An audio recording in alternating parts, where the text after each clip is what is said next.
My beloved brothers and sisters, Islam teaches us to be kind, patient and forgiving, but Islam never asked you to allow anyone, including family, to harm your heart. Some people confuse patience with silence and forgiveness with accepting toxic behavior. But the Prophet ﷺ never tolerated injustice, disrespect or emotional harm, even when it came from those closest to him. There comes a point when you must protect your heart, your dignity, and your mental peace, because Allah does not want you to be oppressed. He does not want you to be disrespected. He does not want you to carry pain that others keep causing. Whether it's a family member, a friend, or anyone else, toxic behavior is never acceptable in Islam. You can love people and still have boundaries. You can forgive them and still distance yourself. And you can be patient without allowing your soul to be destroyed. Your kindness should not become a doorway for someone else's cruelty. Islam forbids oppression even if it comes from those you love. Islam teaches mercy, compassion and patience, but these virtues are never meant to justify oppression. Many people tolerate harmful behavior from loved ones because they believe staying silent is piety. But in Islam, oppression is forbidden no matter who commits it, whether it comes from a stranger or from your own blood. Allah does not allow you to accept injustice. Your relationship with Him is more important than your fear of disappointing people who mistreat you. Sometimes the hardest oppression to recognize is the kind that comes from those closest to you.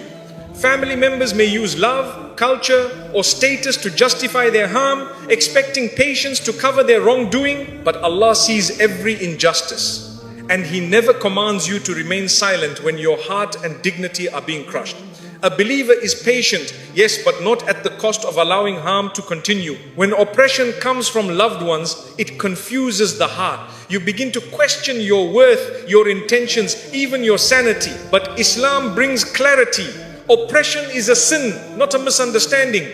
A toxic behavior is wrong even if the person doing it is your parent, sibling, spouse or relative. Your duty is to honor them, but honoring does not mean tolerating cruelty.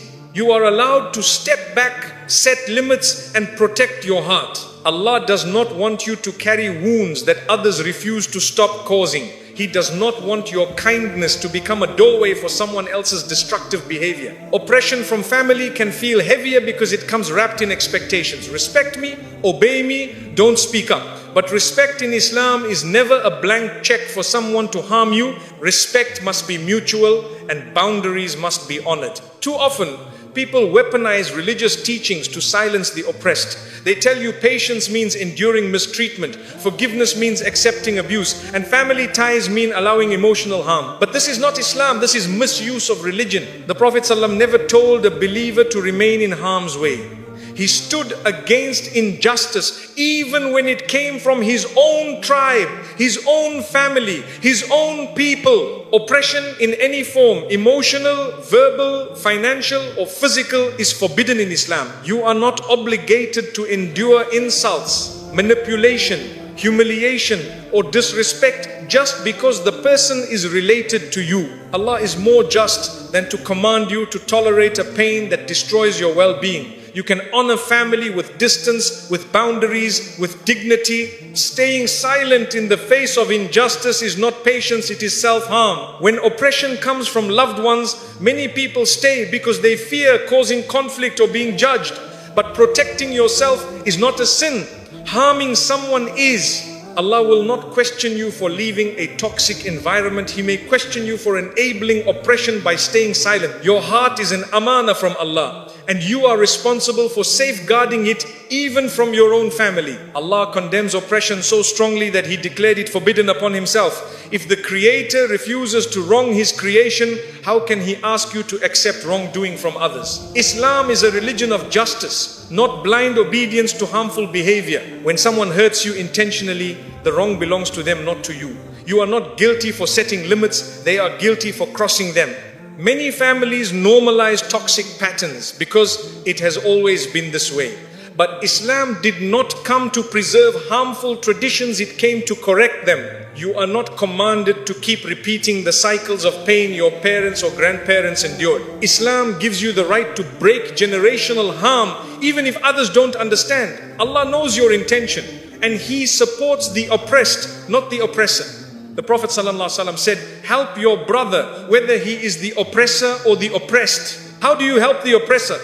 By stopping them from committing oppression.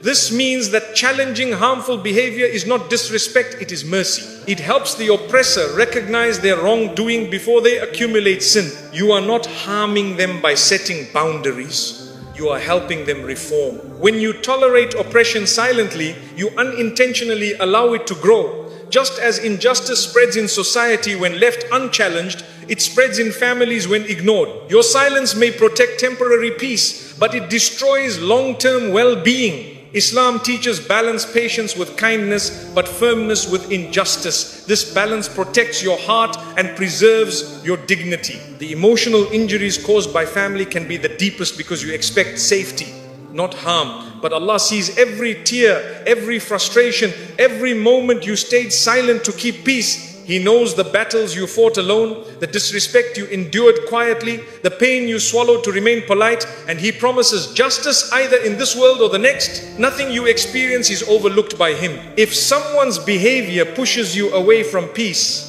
from confidence, from self-worth, or from Allah, then distancing yourself is not disobedience, it is protection. Islam never required you to sacrifice your mental health for the comfort of others. You can love someone and still choose space. You can forgive someone and still refuse to accept repeated harm. This is not rebellion, it is wisdom. A believer stands against oppression because Allah Himself stands against it. Even within families, justice must prevail. The Prophet ﷺ corrected his loved ones gently but firmly when they were wrong. He never allowed emotional manipulation, harshness, or disrespect to be normalized. His example teaches us that true love involves accountability, not blind tolerance. Oppression from loved ones often lasts for years because victims hope things will change on their own. But Islam teaches that oppression ends when you take a stand with calmness, wisdom, and dignity. You are not asked to fight with anger, but you are asked to speak with truth. Oppressors thrive in silence, but their power weakens when boundaries are established. Setting boundaries is not un-Islamic. It is a form of self-respect and a form of protecting your heart, which is a trust from Allah. Boundaries teach others how to treat you and teach you how to protect your soul. The Prophet ﷺ set boundaries with people he loved deeply. You can too. Islam does not forbid distance, it forbids harm. When you stand up to oppression kindly and firmly, Allah places strength in your heart. You begin to see that you are not weak. You were just conditioned to accept what you should have rejected. You realize that your silence was not patience, it was fear. And once Allah strengthens you, you discover a courage you never knew you had. Allah promises relief to the oppressed. The moment you choose truth over fear, dignity over silence, and justice over comfort, Allah opens doors you thought were closed. You feel lighter, freer, calmer. The emotional chains begin to break. This freedom is not rebellion. It is the mercy of Allah guiding you toward a healthier life. Oppression from loved ones is one of the hardest tests, but also one of the greatest opportunities for spiritual growth. It teaches you about self-worth, boundaries, resilience, and trust in Allah. You learn that it is possible to love someone without allowing them to harm you. You learn that protecting your heart is not selfish, it is obedience to the one who created it. And when you finally understand that Islam forbids oppression in all forms, even from those you love, you begin to walk with a new kind of strength. A strength rooted in faith, not fear. A strength that allows love without losing dignity, patience without accepting harm, and forgiveness without tolerating injustice. This is the strength Islam wants for you. The strength to honor your heart, protect your peace, and stand for justice with the same courage the Prophet ﷺ taught. Emotional abuse is still abuse, no matter who does it. Emotional abuse is one of the most overlooked forms of harm because it leaves no bruises, no scars, no visible wounds. But Islam recognizes emotional pain just as deeply as physical pain. A harsh word, constant criticism, silent treatment, manipulation, and disrespect, these can break the heart in ways physical harm never could. And just because the person causing the pain is a family member does not make the abuse acceptable. Wrong is wrong, no matter who does it. Often, emotional abuse is dismissed because the abuser hides behind roles: a parent, a spouse, a sibling, an elder, they justify their words by calling it love, discipline, or advice, while the victim slowly loses confidence, peace, and self-worth. But Allah does not accept cruelty disguised as care. The Prophet ﷺ was the most gentle in speech, even when correcting others. Emotional harm is not a sign of authority, it is a sign of injustice. Emotional abuse drains the soul in ways that exhausted bodies can't express. A person may carry trauma silently for years, questioning their worth because someone close to them constantly belittled them. Islam does not ask you to normalize this pain. The one who hurts you emotionally is accountable before Allah, even if they are beloved to you. Emotional wounds are real wounds, and Allah is the witness to every one of them. Some people tell you to be patient with emotional abuse, as if patience means accepting mistreatment. But patience in Islam never means allowing your dignity to be crushed. Patience means responding with wisdom, not tolerating injustice. The Prophet ﷺ himself walked away from situations where his heart was harmed, and he never instructed anyone to remain in an environment that destroys their spirit. Protecting your emotional well-being is not a lack of sabr, it is obedience to Allah. Words have power. The Prophet ﷺ said that a person may speak a single sentence without thinking, yet it becomes a cause of destruction. Emotional abusers often speak carelessly, not realizing the weight of their words. They joke about your insecurities, mock your struggles, or belittle your dreams. This is not family talk. This is not just how they are. This is abuse, and Islam does not excuse it. Emotional abuse harms your connection with Allah because it leaves you feeling unworthy, unloved, and broken. A heart constantly hurt by people struggles to feel hope, but Allah reminds you, do not weaken and do not grieve. Emotional abuse may dim your spirit, but Allah never allows it to extinguish your worth. He sees through the lies spoken about you, and He knows the truth of your heart even when others twist it. One of the worst forms of emotional abuse is manipulation, when someone uses guilt, fear, or shame to control you. They make you feel responsible for their anger, their sadness, or their problems. They twist religion to silence you. But Islam forbids psychological manipulation. No one has the right to control your emotions or force obedience through fear. Your heart belongs to Allah, not to those who misuse their influence. Emotional abuse in the name of respect is still abuse. Some family members demand obedience through cruelty, believing their age or status gives them the right to mistreat others. But the Prophet ﷺ said, the best of you are those who are best to their families. If someone uses their role to justify emotional harm, they are not following sunnah, they are contradicting it. Respect in Islam is earned through kindness, not intimidation. Sometimes emotional abuse comes from jealousy or insecurity within the abuser.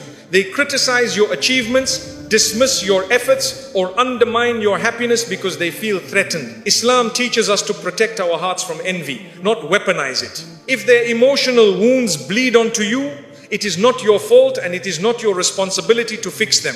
You can show compassion without allowing them to destroy your peace. Repeated emotional abuse destroys your confidence. You begin to doubt every decision, apologize for existing, and shrink yourself to avoid conflict. This is not the life Allah wants for you. You were created with honor. Your voice matters. Your feelings matter. Your heart matters. Islam commands dignity for every soul. And emotional abuse is a direct violation of that dignity. Emotional abuse often hides behind silence, the abuser refusing to speak, withholding affection, or ignoring your presence to punish you. This silent treatment is a form of control, a way of making you feel invisible. But Allah sees you even when people pretend not to. You do not need someone's acknowledgement to feel valued. You need Allah's recognition, and He never turns away from a heart seeking Him. It is common for victims of emotional abuse to blame themselves, thinking maybe I'm too sensitive or maybe I deserved it. But please understand, harshness is not justified by your reactions. Abuse is not caused by your feelings, it is caused by their behavior. Islam never blames the oppressed. Your sensitivity is not the problem, their cruelty is. Emotional abusers often rewrite stories to make themselves look innocent and make you look guilty. They twist conversations, deny their actions, and portray you as the one causing problems. This gaslighting is one of the most damaging forms of emotional abuse. But Allah is Al-Haq, the truth. He sees what others try to hide. When people distort reality, Allah restores clarity. You are allowed in Islam to distance yourself from those who emotionally harm you, even if they are family. Distance is not disrespect. Silence is not rebellion. Space is not a sin. It is protection. Protection of your mental health, your spiritual stability, and your emotional well-being. Allah does not ask you to stay close to those who damage your heart. When you walk away from emotional abuse, you are not being harsh. You are honoring the heart Allah entrusted you with. The Prophet ﷺ said that Allah does not show mercy to those who do not show mercy to others. A person who repeatedly hurts you emotionally is committing a sin, not exercising authority. Keeping ties does not mean tolerating harm. It means maintaining decency without sacrificing yourself. Healing from emotional abuse begins with recognizing that what you endured was real. Your pain is valid. Your emotions are valid. Your exhaustion is valid. Healing does not begin with blaming yourself. It begins with acknowledging the truth. And the truth is, no one has the right to break your spirit. Not friend, not spouse, not parent, not sibling. Allah honors the heart that has been hurt. The Prophet ﷺ said, beware of the dua of the oppressed, for there is no barrier between it and Allah. Emotional suffering is oppression. Your tears are noticed by Allah, your silence is heard, and your endurance is rewarded. You may feel powerless before people, but your dua makes you powerful before Allah. A woman or man suffering emotional abuse often thinks leaving or setting boundaries will cause problems in the family. But the real problem is the abuse, not your response. Islam calls for peace, not quiet suffering. Allah does not want your faith to be crushed under the weight of someone's harshness. Protecting yourself is an act of courage and an act of faith. And when you finally understand that emotional abuse is still abuse, even if the abuser is someone you love, your heart begins to heal. You realize you are not weak for hurting, nor wrong for stepping back, nor sinful for protecting your peace. You rise with dignity, guided by Islam's justice and Allah's mercy. Emotional abuse may have wounded you, but it cannot define you, because Allah sees your worth, stands with the oppressed, and heals the hearts that others break. Boundaries are sunnah. The Prophet ﷺ set them. Clearly, many people misunderstand kindness in Islam. They think that being gentle means allowing others to walk over you, and being patient means accepting treatment that breaks your spirit. But the Sunnah teaches the opposite. The Prophet ﷺ was the kindest man, yet he had firm boundaries. He honored people with goodness, but he never allowed disrespect, injustice, or emotional harm, not from family, friends, or anyone else. Boundaries are not un-Islamic, they are prophetic. The Prophet ﷺ taught that every person has rights, emotional, spiritual, and personal. He never allowed anyone to violate those rights, even his closest companions. If someone raised their voice, he corrected them. If someone crossed a limit, he addressed it immediately. He showed us that setting boundaries is not ego, it is protection of dignity. Islam commands kindness, but it also commands justice, and justice begins with knowing your limits. Boundaries are necessary because the heart is an amanah from Allah. You are responsible for guarding your peace, your faith, and your emotional well-being. When you allow people to constantly disrespect you, drain you, or manipulate you, you are harming the amanah Allah gifted you. The Prophet ﷺ, what mamana ilali, al-believer, is not stung from the same hole twice, meaning learn from harm and protect yourself from repeated pain. Boundaries are wisdom. Many people assume that setting boundaries means cutting family ties. But Islam never asks you to cut, it asks you to balance. You can maintain ties without allowing abuse. You can show respect without tolerating disrespect. You can forgive someone and still distance yourself to protect your heart. Even the Prophet ﷺ distanced himself from people when their behavior was harmful, while still treating them with fairness and dignity. Boundaries are part of emotional sunnah. The Prophet ﷺ was very intentional about his personal space. He did not allow people to invade his privacy, show disrespect, or make him uncomfortable. When someone crossed a limit, he corrected them gently but firmly. This shows that emotional comfort matters in Islam. You are allowed to say no. You are allowed to step away. You are allowed to guard your heart. The Sunnah teaches us that boundaries are a form of self-respect. When you allow everyone access to your emotions, time, or energy, you become drained and broken. But when you set limits, you preserve your strength. Even in worship, Allah set boundaries, certain times for prayer, certain times for rest. If Allah establishes boundaries in His commands, how can we believe it's wrong to establish boundaries in our relationships? One of the clearest examples of prophetic boundaries was how the Prophet ﷺ addressed harmful words. He never ignored disrespect. He corrected it immediately and calmly. He taught his ummah not to accept speech that humiliates, belittles, or wounds. Words matter, and so do limits. When someone's behavior harms your heart repeatedly, you are allowed, even encouraged, to speak up. Boundaries protect you from manipulation. People who lack emotional maturity often use guilt, religion, or family pressure to control others. But the Prophet ﷺ warned against burdening people unfairly. He taught that Islam should never be used as a tool to harm someone emotionally. When people try to guilt trip you for protecting yourself, they are misusing religion, not following it. The Prophet ﷺ emphasized balance in relationships. He said, "Appala ma the rights." Give everyone their right. This means you give kindness, but you also give yourself protection. When you prioritize everyone else and neglect yourself, you violate this balance. Boundaries restore fairness. They remind others that your feelings matter and your limits deserve respect. Even in marriage, Islam commands boundaries. A spouse cannot demand blind obedience, emotional sacrifice, or silence in the face of harm. The Prophet ﷺ treated his wives with respect, consultation, and gentleness. He did not allow harshness or bullying. This teaches that healthy love requires boundaries. Without limits, relationships become imbalanced and harmful. Islam teaches that your heart is valuable, too valuable to hand over to those who do not honor it. Boundaries ensure that only people who respect you have access to your inner world. The Prophet ﷺ allowed closeness to those who uplifted him and kept distance from those whose presence caused harm. That is sunnah. Protecting your peace is not selfish, it is prophetic. Some people misuse the concept of obedience to demand more than Allah allows. Parents, elders, and relatives sometimes cross emotional limits, believing culture gives them the right. But culture is not Islam. Islam forbids oppression, even from those we love. You are obligated to be respectful, not to accept harm. Boundaries teach others that your faith does not permit mistreatment. When you set boundaries, people who benefited from your silence will resist. They may call you disrespectful, distant, or ungrateful. But their reaction reveals their intention. They wanted control, not connection.